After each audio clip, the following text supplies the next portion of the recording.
Pay up or get lost! Dad yelled furiously when I refused to cover his piling bills, so I chose peace. 2 days later, a lawyer called with news that changed everything. I should have seen it coming. The yelling, the accusations, the slam of his fist on the kitchen table. It wasn't the first time. But something about the way he barked that ultimatum. Pay up or get lost! Like I was some tenant who'd missed rent, not his son, was different this time. Maybe because, for the first time in my life, I didn't feel guilt. I didn't feel fear. I felt calm. That night was colder than most. We were in the middle of February, and the draft from the window I'd begged him to fix for years kept pushing the blinds just enough to remind me that even the walls were tired of this routine. He was standing there, face red, beer on his breath, holding up a pile of overdue bills like they were some kind of proof of my failure. You gonna let your old man go hungry? He growled. I didn't answer. I just stared at him, really stared. The sag in his shoulders, the lines of entitlement etched deeper than his wrinkles, the same pitiful scowl I'd grown up watching when things didn't go his way. The same scowl my mother saw the day she left, and never came back. I was 28. I had my own life, or at least I was trying to. But over the years, piece by piece, I'd handed it over to this man. Covered his utility bills, his rent, his credit card debt. Watched my own dreams shrivel in the corners of my mind while I played savior in a home that never felt like mine. And every time I couldn't afford to give more? You're just like your mother, he'd say. Selfish. Weak. But that night, when he threw the water bill on the floor and screamed that if I didn't want to help, I could pack up and go, I didn't argue. I didn't beg for understanding. I grabbed my coat, walked to the door, and said, Okay. Just okay. His eyes widened like he hadn't expected me to call his bluff. But I didn't wait for a response. I walked out into the cold, into the dark, into the unfamiliar feeling of choosing myself. And for the first time in a long time, I felt peace. I had no idea what was waiting 2 days later. A phone call from a lawyer. A name I hadn't heard in years, James Whitlow, my grandfather. The one my father called a snake. The one who vanished from our lives when I was just a kid. The one I was told never wanted anything to do with us. Apparently, that wasn't true. Not even close. The voicemail came while I was standing in line for a coffee I didn't even want. I was still trying to figure out how to tell my boss I might need to take time off, not because I was sick or had a family emergency, but because I had nowhere to go. I was crashing at a friend's place, living out of my car between shifts, pretending I was just reorganizing my living situation. The message was short, polite, and confusing as hell. Mr. Whitlow, my name is Robert Mathis. I'm an attorney representing the estate of your grandfather, James Whitlow. Please contact me at your earliest convenience. I stared at my phone, brows furrowed. My grandfather? I thought he was dead. Or if not dead, then long gone and buried under the weight of whatever story my father had crafted. The man was never talked about, and when I did ask as a kid, all I got were vague answers and that classic dismissive grunt. He's not part of our life. But apparently he had been. Just not my life. When I called the number back, the voice on the other end was calm, professional, and startlingly kind. Mr. Whitlow, he said, I've been trying to track you down for weeks. Your grandfather passed away a month ago. His estate is considerable. And he left everything to you. I laughed. Actually laughed. I think you've got the wrong guy, I said. He cut off my father. Why would he leave me anything?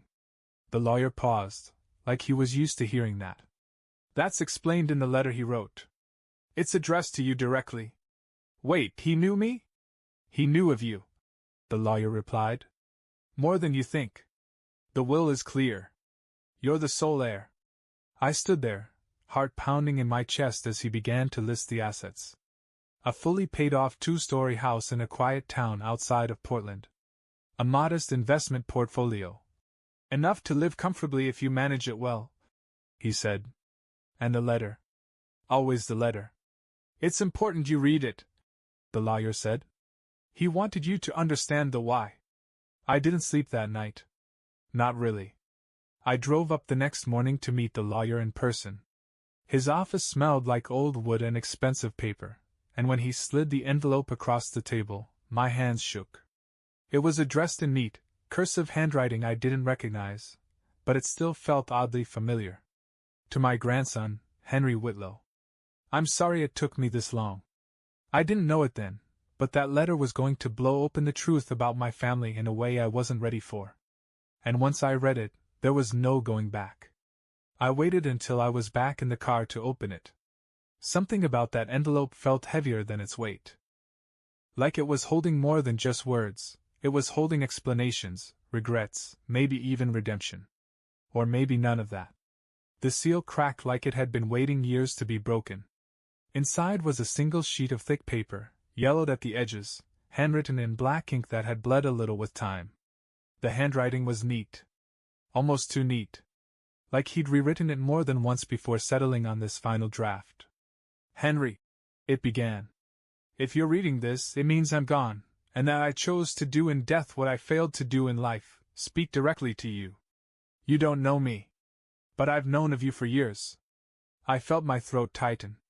I didn't realize I was holding my breath until I forced myself to exhale. Your father and I, we parted ways long ago. He'd tell you I was controlling. Cold. Maybe worse. And maybe I was. But the truth is harder than that.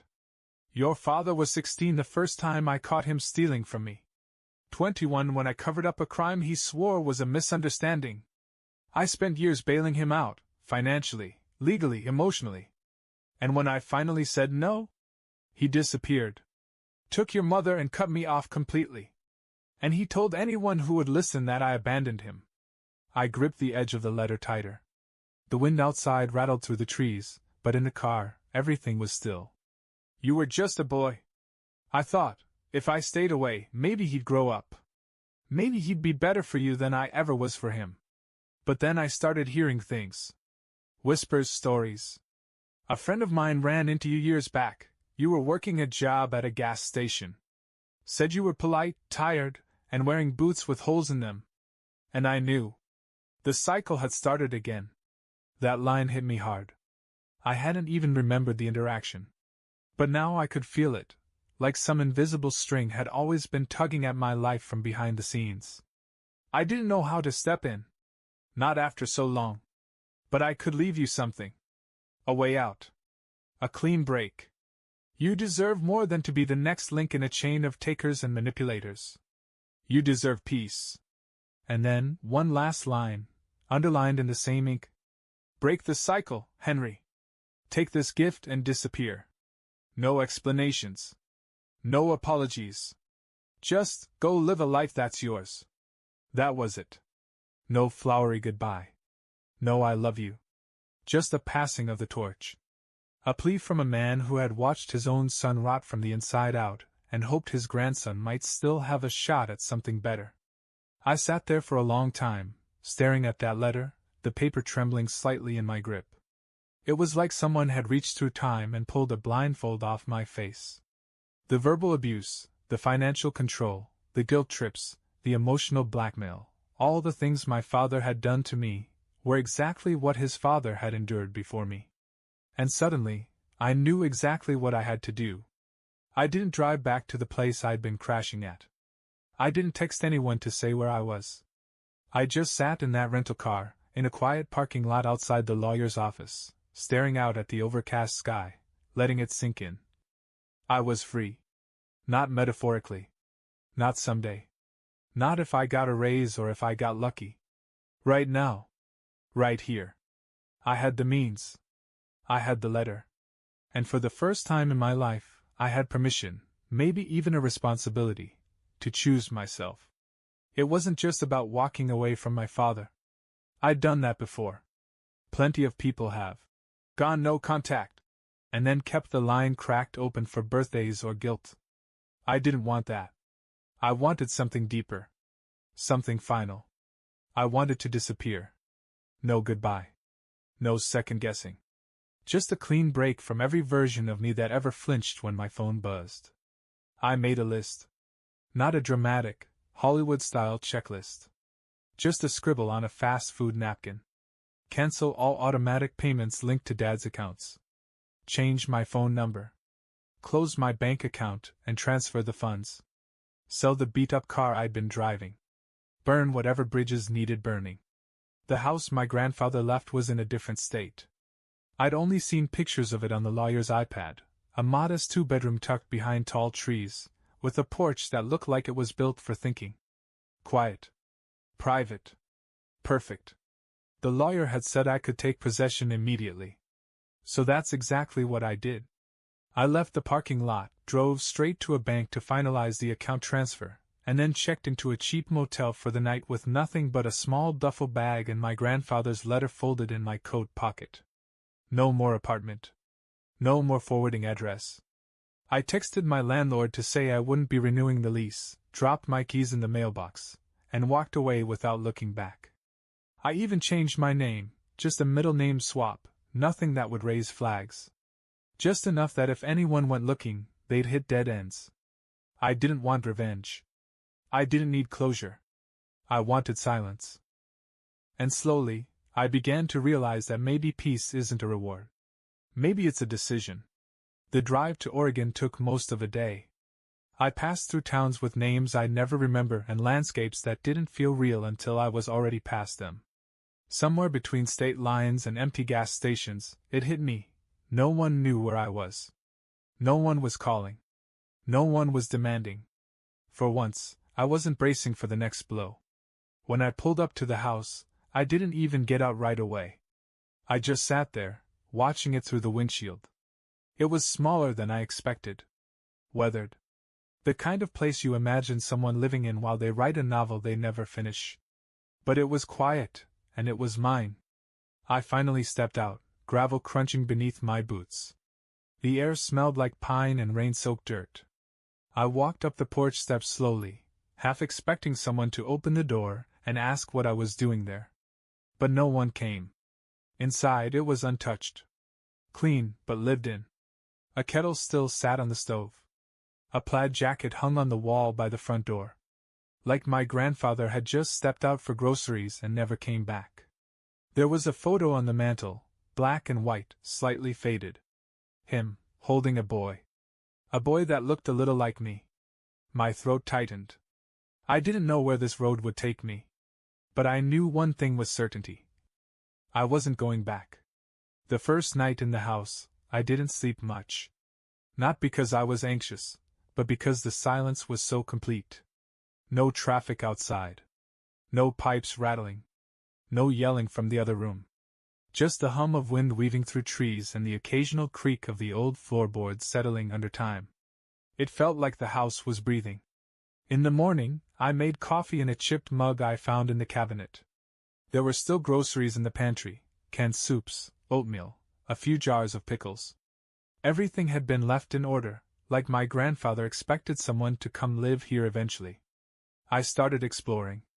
In the hallway closet, I found a box labeled, "For Henry," in thick black marker. No envelope this time, no dramatic moment.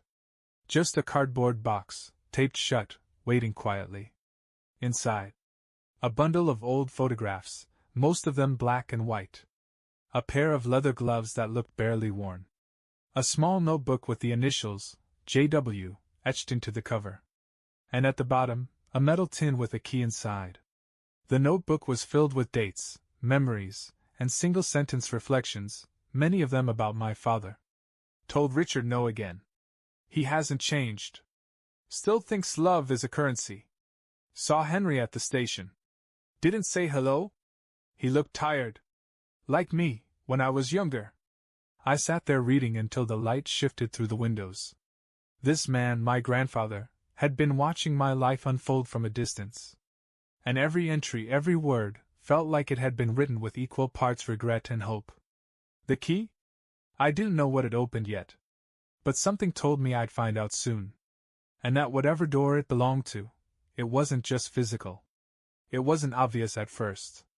I walked through the house that afternoon, key in hand, testing it on everything that looked old enough to hide something, closets, cabinets, even the shed out back. Nothing. It wasn't until I opened the desk in the study that I noticed it. A bottom drawer that didn't budge. No handle. No visible lock. But there was a tiny notch, barely visible under the wood paneling. I slid the key in. It turned with a soft click, like a sigh after holding its breath for years. Inside was a single manila folder, thick with papers, bound by a brittle rubber band.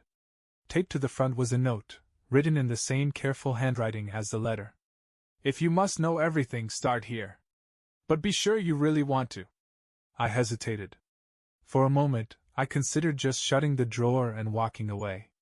Maybe some ghost should stay buried. But I couldn't. Not anymore. I peeled back the band. Inside. Police reports.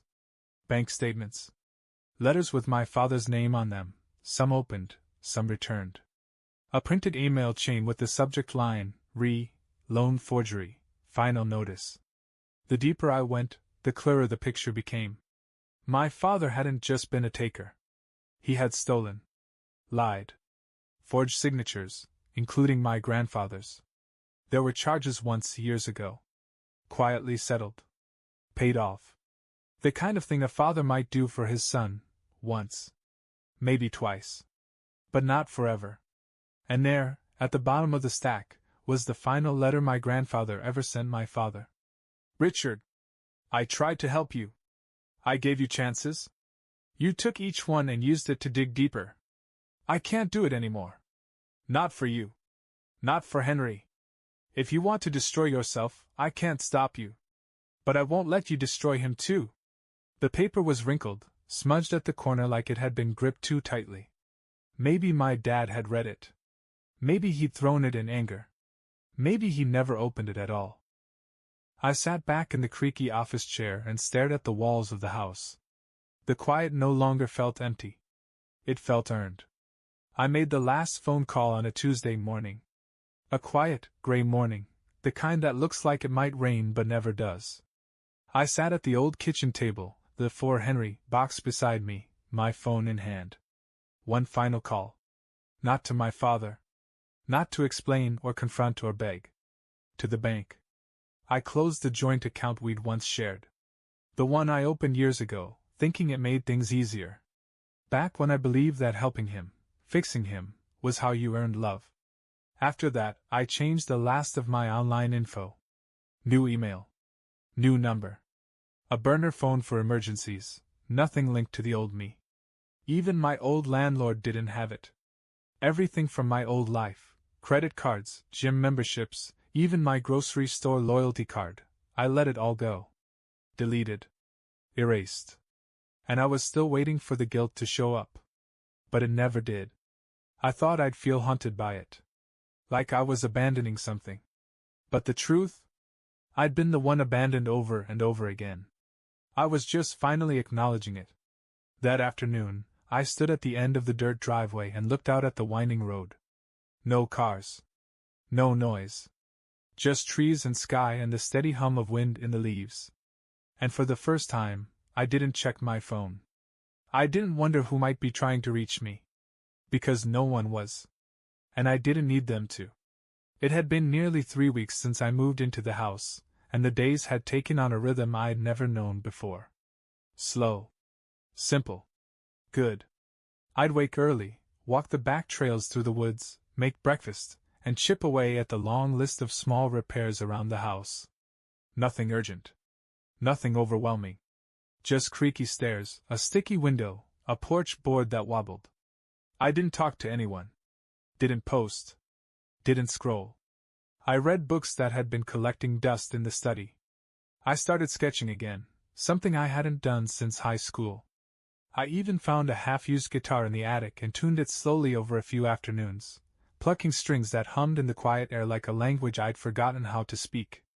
It was peace, yes. But peace can be so quiet it echoes. Then one afternoon, someone knocked on the front door. I froze. Not because I was scared, but because I hadn't heard that sound in weeks. It felt foreign. Out of place.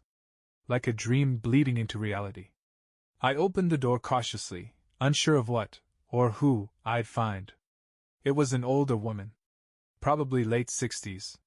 Long gray braid down one shoulder, heavy wool sweater, arms tucked around a pie tin. "You must be James's grandson," she said.